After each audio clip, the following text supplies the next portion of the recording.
വിശദമായ വാർത്തയിലേക്കാണ്. അങ്ങനെ സമൂഹ മാധ്യമങ്ങളിലൂടെ പോലീസിനെ വെല്ലുവിളിച്ച് ഒളിവിൽ കഴിഞ്ഞിരുന്ന ക്രിമിനൽ കേസ് പ്രതി അർജുൻ ആയങ്കി പിടിയിൽ. കണ്ണൂർ നഗരത്തിൽ നിന്ന് പുലർച്ചെയാണ് പിടിയിലായത്. അഭിഭാഷകയെ കാണാനെത്തിയ ആയങ്കിയെ ഓടിച്ചിട്ടാണ് പോലീസ് പിടികൂടിയത്.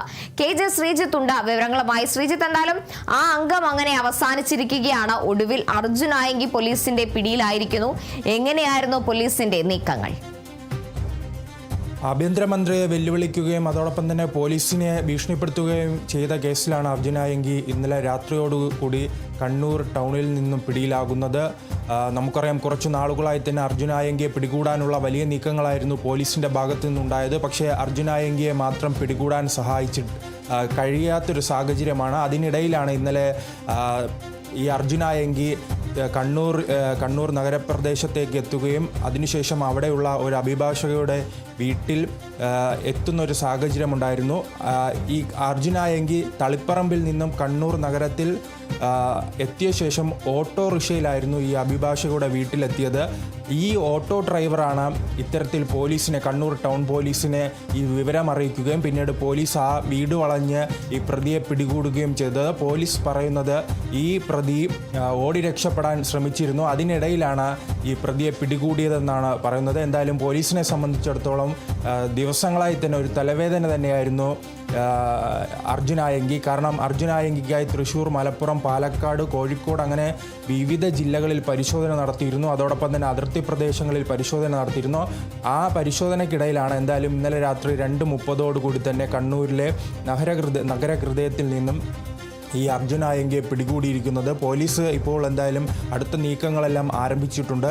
ഈ രമേശ് ചെന്നിത്തലയെ ആഭ്യന്തരമന്ത്രിയെ വെല്ലുവിളിച്ചതുമായി ബന്ധപ്പെട്ട് കണ്ണൂരിലെ DCC പ്രസിഡന്റ് മാർട്ടിൻ ജോർജ് നൽകിയ പരാതിയുടെ അടിസ്ഥാനത്തിലാണ് ഇപ്പോൾ ഈ അറസ്റ്റ് ഉണ്ടായിരിക്കുന്നത്. അവിടെ അതുമായി ബന്ധപ്പെട്ട ആ കേസുമായി ബന്ധപ്പെട്ട നടപടികൾ പുരോഗമിക്കുകയാണ്. അതിനുശേഷമായിരിക്കും ഈ പ്രതിയെ എറണാകുളത്തേക്ക് എത്തിക്കുക. എറണാകുളത്തും കോതമംഗലത്താണ് ഒരു കേസുള്ളത്. പിന്നീട് മറ്റൊരു പോലീസ് സ്റ്റേഷനിലും കേസുണ്ട്. ആ രീതിയിലാണ് ഇപ്പോൾ പോലീസിൻ്റെ നീക്കങ്ങൾ പുരോഗമിക്കുന്നത്. എന്തായാലും തളിപ്പറമ്പിൽ 6-ാം തീയതിയാണ് ഈ അർജുൻ ആയങ്കി എത്തിയതായാണ് ഏറ്റവും പോലീസിന് അവസാനം ലഭിക്കുന്ന വിവരം. 6ഉം 7ഉം തീയതികളിൽ അർജുൻ ആയങ്കി കണ്ണൂരിലുണ്ടായിരുന്നു. അങ്ങനെ 8-ാം തീയതി ഇന്നലെയായിരുന്നു. ഇന്നലെയും അദ്ദേഹം കണ്ണൂരിലായിരുന്നു. രാത്രിയോടുകൂടിയാണ് ഇപ്പോൾ അർജുൻ ആയങ്കി പിടിക്കപ്പെട്ടിരിക്കുന്നത്. അർജുൻ ആയങ്കിയെ സഹായിച്ച 5 പേരെയും ഇപ്പോൾ പിടികൂടിയിട്ടുണ്ട്. മറ്റൊരു കാര്യം പോലീസ് പരിശോധിക്കുന്നത് ഈ 6ഉം 7ഉം 8ഉം തീയതികളിൽ അർജുൻ ആയങ്കി എവിടെയായിരുന്നു, അതോടൊപ്പം തന്നെ ഇദ്ദേഹത്തിൻ്റെ ആ സമയങ്ങളെല്ലാം ഇദ്ദേഹവുമായി ബന്ധപ്പെട്ട് സമൂഹ മാധ്യമങ്ങളിൽ പോസ്റ്റുകൾ പ്രത്യക്ഷപ്പെട്ടിരുന്നു. ഇതാരാണ് ഈ പോസ്റ്റുകൾ ചെയ്തിരിക്കുന്നത്, അത് അർജുൻ ആയങ്കിയാണോ അതോ മറ്റുള്ളവരുടെ സഹായം ലഭിച്ചിട്ടുണ്ടോ എന്നെല്ലാം അറിയാനായാണ് ഇപ്പോൾ വലിയ രീതിയിൽ അന്വേഷണം നടത്തുന്നത്. അർജുൻ ആയങ്കിയെ സഹായിച്ചവരെ 5 പേരെ അറസ്റ്റ് ചെയ്തിട്ടുണ്ട്. ഇനി കൂടുതൽ അറസ്റ്റുകൾ ഉണ്ടാകുമെന്നാണ് ഇപ്പോൾ പോലീസ് പറയുന്നത്. അദ്ദേഹത്തിന് ഇത്രയും അധികം മണിക്കൂറുകൾ കണ്ണൂരിൽ ചിലവഴിക്കാൻ കഴിയുകയാണെങ്കിൽ പ്രധാനപ്പെട്ട ഇടങ്ങളിൽ നിന്നും പ്രധാനപ്പെട്ട വ്യക്തികളുടെ ഭാഗത്തു നിന്നും സഹായങ്ങൾ സ്വാഭാവികമായി തന്നെ ഉണ്ടാകാനുള്ള സാധ്യതയും പോലീസ് മുന്നിൽ കാണുന്നുണ്ട്. ഇപ്പോൾ പോലീസ് തുടർ നടപടികൾ സ്വീകരിച്ച് അറസ്റ്റ് രേഖപ്പെടുത്തിയിട്ടുണ്ട്. അത് ആദ്യത്തെ കേസ് കണ്ണൂർ സൈബർ പോലീസ് കേസെടുത്തിരുന്നു. അത് ചെന്നിത്തലയെ വെല്ലുവിളിച്ചതുമായി ബന്ധപ്പെട്ടാണ്. സമൂഹ മാധ്യമങ്ങൾ വഴി വെല്ലുവിളിച്ചതുമായി ബന്ധപ്പെട്ട് ഒരു കേസ് DCC പ്രസിഡന്റ് നൽകിയ ആ കേസിൻ്റെ അടിസ്ഥാനത്തിലാണ് ഇപ്പോൾ അന്വേഷണം പുരോഗമിക്കുന്നത്.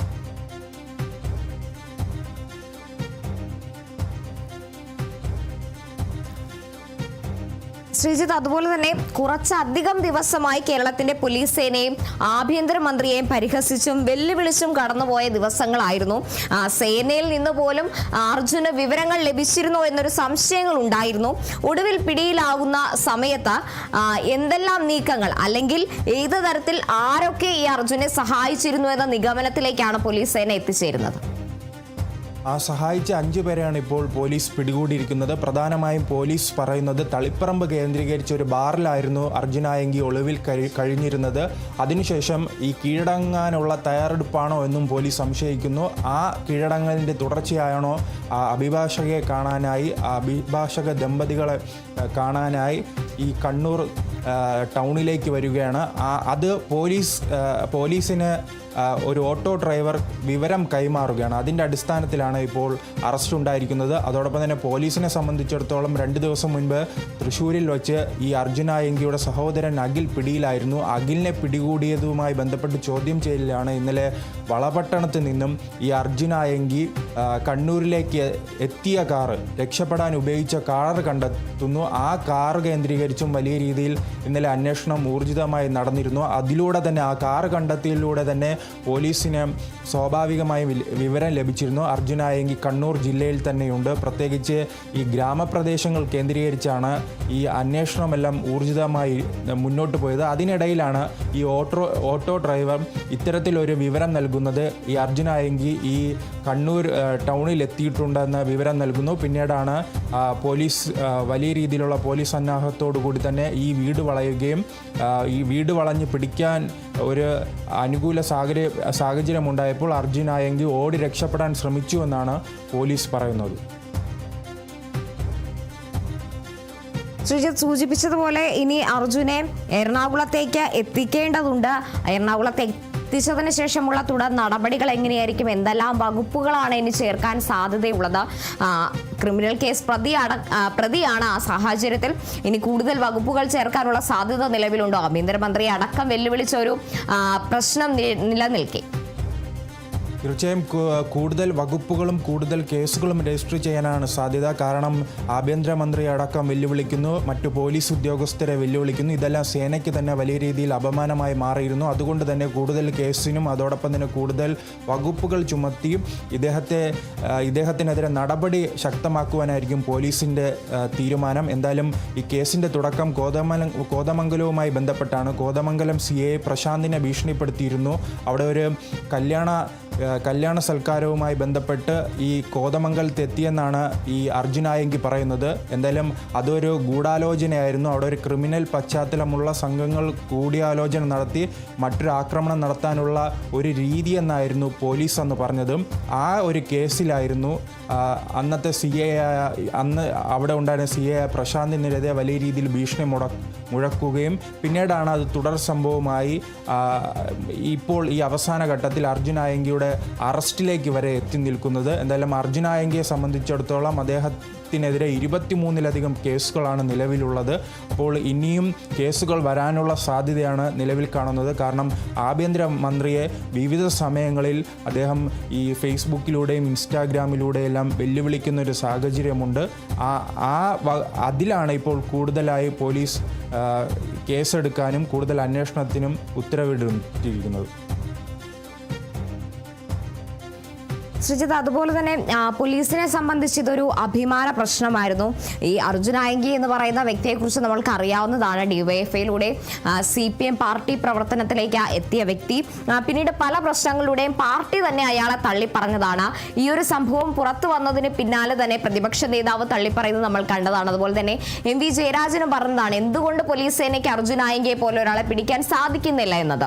ഇന്നലെ അതിന് മറുപടിയായി അർജുൻ ആയങ്കി സോഷ്യൽ മീഡിയയിൽ ഒരു പോസ്റ്റ് പങ്കുവച്ചിരുന്നു MV ജയരാജനെതിരെ. എങ്കിലും ഇങ്ങനെ പരോക്ഷ വിമർശനങ്ങൾ നിലനിൽക്കുന്ന സാഹചര്യത്തിലും ഈ അർജുൻ ആയങ്കിക്ക് രക്ഷപ്പെടാൻ അല്ലെങ്കിൽ ഇതുമായി ബന്ധപ്പെട്ട് പാർട്ടിയിൽ നിന്ന് എന്തെങ്കിലും ഒരു സഹായം ലഭിച്ചിരുന്നോ എന്നൊരു നിഗമനത്തിലേക്ക് പോലീസ് എത്തുന്നുണ്ടോ? പോലീസ് ആ രീതിയിലും അന്വേഷിക്കുന്നുണ്ട്. ഈ അർജുൻ്റെ ഈ കരിയർ ആരംഭിക്കുന്നത് തന്നെ കണ്ണൂരിലെ പാർട്ടി ഗ്രാമത്തിൽ DYFIയുടെ ചുമതലയാണ്. യൂണിറ്റ് സെക്രട്ടറി എന്ന ചുമതലയിൽ നിന്നാണ് ഈ അർജുൻ ആയങ്കി പൊതുസമൂഹത്തിൽ തന്നെ ഇടപെട്ട് തുടങ്ങുന്നത്. അതിനുശേഷമാണ് പിന്നീട് സ്വർണം പൊട്ടിക്കലും മറ്റു വധശ്രമം അടക്കമുള്ള കേസുകളിലേക്കെല്ലാം അദ്ദേഹം പങ്കാളിയാകുന്നത്. ആ സമയങ്ങളിൽ വലിയ രീതിയിൽ തന്നെ പാർട്ടിയുടെ പിന്തുണ ലഭിച്ചിരുന്നുവെങ്കിലും അവസാന ഘട്ടത്തിൽ പാർട്ടി തന്നെ തള്ളിപ്പറഞ്ഞിരുന്നു. 12 പേരെയാണെന്ന് ആകാശ് തില്ലങ്കേരിയും അർജുൻ ആയങ്കിയും അടക്കം തള്ളിപ്പറഞ്ഞതിൽ ഒരു വ്യക്തി അർജുൻ ആയങ്കിയാണ്. അതുകൊണ്ട് തന്നെ പാർട്ടി പൂർണ്ണമായും ഇദ്ദേഹത്തെ തള്ളിയിരുന്നു എന്നത് ഇന്നലെ തന്നെ വ്യക്തമായിരുന്നു. ഇന്നലെ തന്നെ ഇദ്ദേഹം ഫേസ്ബുക്കിലൂടെ അവിടെയുള്ള മുതിർന്ന നേതാവായ MV ജയരാജനെതിരെ ഈ സമൂഹ മാധ്യമങ്ങളിൽ പോസ്റ്റുമായി രംഗത്തെത്തിയിരുന്നു. കാരണം കോൺഗ്രസ് നേതാവിന് പോലീസിൻ്റെ തല്ലുകൊണ്ട് മർദ്ദനമേറ്റിരുന്നപ്പോൾ അദ്ദേഹത്തെ വീട്ടിലെത്തി ആശ്വസിപ്പിക്കുന്ന ഒരു നടപടി ഉണ്ടാകുന്നു. അതിൻ്റെ പകുതിയെങ്കിലും തന്നോട് കാണിക്കണമെന്നാണ് ഇദ്ദേഹം ഇന്നലെ സമൂഹ മാധ്യമങ്ങളിൽ കുറിച്ചിരുന്നത്. എന്തായാലും അതിലൂടെ തന്നെ മനസ്സിലാകും പാർട്ടിയും അർജുൻ ആയെങ്കിലും രണ്ട് തട്ടിലെന്നും. പക്ഷേ അദ്ദേഹം രാഷ്ട്രീയത്തിൽ ഉണ്ടായിരുന്ന സമയത്തെ വലിയ രീതിയിലുള്ള ഒരു പിന്തുണ, പ്രാദേശികമായ പ്രവർത്തകരുടെ പിന്തുണ ഇപ്പോഴും ലഭിക്കുന്നു എന്നാണ് പോലീസിന് ലഭിക്കുന്ന വിവരം. ആ വിവരത്തിൻ്റെ അടിസ്ഥാനത്തിൽ തന്നെയായിരുന്നു പോലീസിൻ്റെ അന്വേഷണം മുന്നോട്ട് പോയത്. പ്രത്യേകിച്ച് ഇത്തരത്തിൽ പാർട്ടിക്ക് സ്വാധീനമുള്ള പ്രദേശങ്ങളിലാണ് ഇന്നലെ ഏറ്റവും അധികം തിരച്ചിൽ നടക്കുകയും ചെയ്തത്. ആ തിരച്ചിലിൻ്റെ അടിസ്ഥാനത്തിലാണ് അതോടൊപ്പം തന്നെ അഖിലിൻ്റെ ഈ അർജുൻ ആയങ്കിയുടെ സഹോദരൻ്റെ നൽകിയ വിവരത്തിൻ്റെ അടിസ്ഥാനത്തിലായിരുന്നു ഇന്നലെ വളപട്ടണത്ത് നിന്നും ഒരു വീട്ടിൽ നിന്നും അർജുൻ ആയങ്കി രക്ഷപ്പെടാൻ ഉപയോഗിച്ച കാറും കണ്ടെടുത്തിരിക്കുന്നത്. ആ കാറ് കണ്ടെടുത്ത പിന്നീടാണ് ആ പോലീസ് തന്നെ ഒരു ധാരണ എത്തിയത് അർജുൻ ആയങ്കി കണ്ണൂരിലുണ്ടെന്ന്. കാരണം ഇദ്ദേഹത്തിൻ്റെ CCTV ദൃശ്യങ്ങൾ പല സമയങ്ങളിലായി പലയിടങ്ങളിലായി ലഭിച്ചിരുന്നു. ആദ്യം അദ്ദേഹത്തെ തൃശ്ശൂരിൽ കാണുന്നു, പിന്നീട് 5-ാം തീയതി മലപ്പുറത്ത് നിന്നും ദൃശ്യങ്ങൾ ലഭിക്കുന്നു. അപ്പോൾ ആദ്യം പോലീസ് തിരച്ചിൽ നടത്തിയത് ഈ അതിർത്തി പ്രദേശങ്ങളിലാണ്. ഇപ്പോൾ ഹൈക്കോടതി അദ്ദേഹത്തിന് ജാമ്യം നിഷേധിച്ചതിനാൽ തന്നെ ഈ അതിർത്തിയിലൂടെ കർണാടകയിലേക്കോ തമിഴ്നാട്ടിലേക്കോ കടന്ന ശേഷം സുപ്രീം കോടതിയിലെത്തി ജാമ്യമെടുക്കാനുള്ള ഒരു സാധ്യതയെല്ലാം പോലീസ് മുന്നിൽ കണ്ടിരുന്നു. പക്ഷേ ഇന്നലെ കാറ് കണ്ടെത്തിയതോടുകൂടി തന്നെ പോലീസിന് അതിലൊരു വ്യക്തത വന്നിട്ടുണ്ട്. കണ്ണൂരിൽ തന്നെയാണ് ആയങ്കി ഉള്ളത്. ആയങ്കിക്ക് കണ്ണൂരിൽ നിന്നും പിന്തുണ ലഭിക്കുന്നുണ്ട്. അദ്ദേഹം അതുകൊണ്ട് തന്നെ സ്വാഭാവികമായി അവിടെ ഉണ്ടാകാനാണ് സാധ്യത. അതിനുശേഷമായിരുന്നു ഇന്നലെ വലിയ രീതിയിൽ തിരച്ചിൽ നടത്തുന്നു, അന്വേഷണം നടത്തുന്നു. ആ ഒരു ഘട്ടത്തിലാണ് ഇന്നലെ രാത്രിയോടുകൂടി തന്നെ കണ്ണൂർ ടൗൺ പോലീസ് സ്റ്റേഷനിലേക്ക് ഒരു കോൾ വരുന്നു. അത് ഓട്ടോ ഡ്രൈവറിൻ്റെ കോളായിരുന്നു. ആ കോള് അർജുൻ ആയങ്കി ഈ ടൗണിൽ എത്തിയിട്ടുണ്ട്, അദ്ദേഹം ആ ലൊക്കേഷനും പറഞ്ഞു കൊടുത്തു. അതിനുശേഷം ആ വീട് വളഞ്ഞാണ് എന്തായാലും പോലീസ് ഈ അർജുൻ ആയങ്കിയെ പിടികൂടിയിരിക്കുന്നത്. അങ്ങനെ പിടികൂടുമ്പോഴും അർജുൻ ആയങ്കി തുടക്കം എന്താണോ ഒരു നിലപാടെടുത്തത് അത് തന്നെയാണ് ഇപ്പോഴും എടുക്കുന്നത്. അത് പരിഹാസമാണ്. ഈ സമൂഹ മാധ്യമങ്ങൾ വഴിയും പോലീസിനെയും ആഭ്യന്തരമന്ത്രിയും പരിഹസിക്കുന്നു. അത് തന്നെയാണ് ഇന്നലെ അറസ്റ്റിലായ ശേഷവും കണ്ടത്. മാധ്യമങ്ങളോട് അദ്ദേഹത്തിൻ്റെ പ്രതികരണം, ആദ്യത്തെ പ്രതികരണം തന്നെ കടലിൽ കാണാതായ ആ മത്സ്യത്തൊഴിലാളികളെ കിട്ടിയോ എന്നുള്ള ഒരു ചോദ്യമായിരുന്നു. അദ്ദേഹം സമൂഹ മാധ്യമങ്ങളിൽ അത് കുറിച്ചിരുന്നു. കാരണം തൃശ്ശൂരിൽ ഇദ്ദേഹം ഇരിക്കുന്നു, മരച്ചുവട്ടിൽ ഇരിക്കുന്നു എന്ന് പറഞ്ഞപ്പോൾ അവിടെ പോലീസ് ഓടിയെത്തിയിരുന്നു. പക്ഷേ ഞാൻ ഇത്തരത്തിൽ കടലിലാണെന്ന് പറഞ്ഞിരുന്നെങ്കിൽ അവിടെ വന്ന് പോലീസ് പിടികൂടുമോ എന്നൊരു ചോദ്യവും അദ്ദേഹം അന്ന് സമൂഹ മാധ്യമങ്ങളിൽ ഉന്നയിച്ചിരുന്നു. അത് തന്നെയാണ് ഇന്നലെ മാധ്യമങ്ങളോട് ഈ പുലർച്ചെ ആവർത്തിക്കുക. 2-3 മണിയോടുകൂടി തന്നെ മാധ്യമങ്ങൾ ഇദ്ദേഹത്തെ കണ്ടപ്പോഴും മാധ്യമങ്ങളോട് ആ ചോദ്യം ചോദിക്കുന്നുണ്ട്. മത്സ്യത്തൊഴിലാളികളെ കണ്ടെത്തിയോ എന്ന ചോദ്യം ചോദിക്കുന്നുണ്ട്. ഇന്നലെ അദ്ദേഹം സമൂഹ മാധ്യമങ്ങളിലും ഇത്തരത്തിൽ നിരന്തരം തന്നെ പോലീസിനും ആഭ്യന്തരമന്ത്രിക്കും മുഖ്യമന്ത്രിക്കുമെതിരെ പരിഹാസ സ്വരം തന്നെയാണ് ഈ മുൻപും ഉണ്ടായിരുന്നത്. അറസ്റ്റിലായ ശേഷവും ഉണ്ടാകും. ഇനി തിരിച്ചു വരുമ്പോൾ എന്താണെന്നാണ് ഇനി നോക്കിക്കാണേണ്ടത്. ശ്രീജിത്ത് സൂചിപ്പിച്ചതുപോലെ തന്നെ അർജുൻ ആയങ്കിയുടെ സഹോദരനടക്കം 21ഓളം സുഹൃത്തുക്കളെയായിരുന്നു കഴിഞ്ഞ ദിവസങ്ങളിലായി പോലീസ് കസ്റ്റഡിയിലെടുത്തിരുന്നത്. എന്നിട്ടും അർജുൻ എവിടെ എന്നൊരു ചോദ്യത്തിലേക്ക് പോലീസിന് എത്താൻ സാധിച്ചിരുന്നില്ല. അതിനു പിന്നാലെയാണ് സോഷ്യൽ മീഡിയ വഴി പോലീസിനെ വെല്ലുവിളിക്കുന്ന തരത്തിലുള്ള പോസ്റ്റുകൾ അടക്കം അർജുൻ ആയങ്കി പങ്കുവച്ചിരുന്നത്. പല പോസ്റ്റിന്റെയും താഴെ താൻ ഇന്ന സ്ഥലത്തുണ്ട്, വേണമെങ്കിൽ വന്ന് പിടിച്ചോ എന്ന തരത്തിൽ പോലീസിനെ വെല്ലുവിളിക്കുന്ന തരത്തിലുള്ള പോസ്റ്റുകളായിരുന്നു അർജുൻ ആയങ്കി പങ്കുവച്ചിരുന്നത്. അങ്ങനെയാണെങ്കിൽ അതൊരു സോഷ്യൽ മീഡിയയിൽ ഒരു സൈബർ പോരാളി എന്ന നിലയിൽ സ്വയം അവതരിക്കുന്ന രീതിയിലായിരുന്നു അർജുൻ ആയങ്കിയുടെ പെരുമാറ്റം. അങ്ങനെയാണെങ്കിൽ സോഷ്യൽ മീഡിയ വഴി ഒരു പിന്തുണ തനിക്ക് ലഭിക്കുമോ എന്നൊരു കാര്യം കൊണ്ടായിരിക്കുമോ അത്തരത്തിലുള്ള പോസ്റ്റുകളടക്കം അർജുൻ ആയങ്കി പങ്കുവച്ചത്? അർജുൻ ആയങ്കി അതിൽ ഇന്നലെ തന്നെ വ്യക്തത വരുത്തിയിരുന്നു. സമൂഹ മാധ്യമങ്ങളിൽ ഇന്നലെ രാത്രി അവസാനമായി പങ്കുവച്ച വീഡിയോയിലാണ് പറയുന്നത് തനിക്ക് ഈ സമൂഹ മാധ്യമങ്ങളിൽ സ്വാധീനം ചെലുത്താനോ അതോടൊപ്പം തന്നെ വലിയ നായിക പരിവേഷം നേടുവാനോ അല്ല. ഇത് കോതമംഗലം CI തൻ്റെ ജീവിതം തകർത്തു. താനൊരു കല്യാണത്തിൽ പങ്കെടുക്കാനായി ഈ കോതമംഗലത്തെത്തിയതായിരുന്നു. അതിനുശേഷം ഇദ്ദേഹം തന്നെയും തൻ്റെ സുഹൃത്തുക്കളെയും ഈ കള്ളക്കേസിൽ കുടുക്കിയിരുന്നു. അതിൽ പുനരന്വേഷണം നടത്തണമെന്നാണ് ഈ ആദ്യം രമേശ് ചെന്നിത്തലയോട് അദ്ദേഹം ആവശ്യപ്പെട്ടത്. അങ്ങനെ അദ്ദേഹം ഇന്നലെ തന്നെ ആ കാര്യത്തിൽ വ്യക്തത വരുത്തിയിരുന്നു. എന്തായാലും സമൂഹ മാധ്യമങ്ങളിൽ ഈ കേസോടുകൂടി തന്നെ വലിയ രീതിയിലുള്ള ഒരു പിന്തുണയാണ് ഇദ്ദേഹത്തിന് ലഭിച്ചിരിക്കുന്നത്. ഇൻസ്റ്റാഗ്രാം പരിശോധിച്ചാലും അതോടൊപ്പം തന്നെ ഫേസ്ബുക്ക് പരിശോധിച്ചാലും ഈ ഫോളോവേഴ്സിൻ്റെ എണ്ണം വർദ്ധിപ്പിക്കാൻ അർജുൻ ആയങ്കി കഴിഞ്ഞിട്ടുണ്ട്. പ്രത്യേകിച്ച് ഈ CPM പ്രവർത്തകരെല്ലാം വലിയ പിന്തുണയാണ് നൽകുന്നത്. അദ്ദേഹത്തിൻ്റെ പഴയ സുഹൃത്തായ ആകാശ് തില്ലങ്കേരി അടക്കമുള്ളവർ, അതോടൊപ്പം തന്നെ കണ്ണൂരിലെ പഴയ പാർട്ടി പുറത്താക്കിയ പല പ്രവർത്തകരും ഇദ്ദേഹത്തിൻ്റെ പിന്തുണയുമായി ബന്ധപ്പെട്ട് വന്നിരുന്നു. അത് ഏറ്റവും അവസാനം പരിശോധിക്കുകയാണ്. അങ്ങനെ ഏറ്റവും അധികം പിന്തുണ ലഭിച്ചിരിക്കുന്നത് ഇദ്ദേഹത്തെ വെടിവെച്ച് പിടികൂടാൻ ആഭ്യന്തര വകുപ്പ് നടപടി തുടങ്ങി എന്ന രീതിയിലുള്ള ഒരു വാർത്ത വന്നിരുന്നു. അതിനെതിരെയാണ് പലരും പ്രതികരിച്ചത്. പക്ഷേ അങ്ങനെ ഒരു വാർത്ത ഇല്ലെന്ന്, അങ്ങനെ ഒരു ഉത്തരവില്ലെന്നും ഇന്നലെ തന്നെ ആഭ്യന്തരമന്ത്രിയും വ്യക്തമാക്കിയിരുന്നു. ശരി, എന്തായാലും ദിവസങ്ങൾ നീണ്ട പരിശോധനയ്ക്കും അന്വേഷണത്തിനുമൊക്കെ ഒടുവിൽ പോലീസ് സേനയ്ക്കടക്കം തലവേദനയായി മാറിയ അർജുൻ ആയങ്കി പോലീസിന്റെ പിടിയിലായിരിക്കുകയാണ്.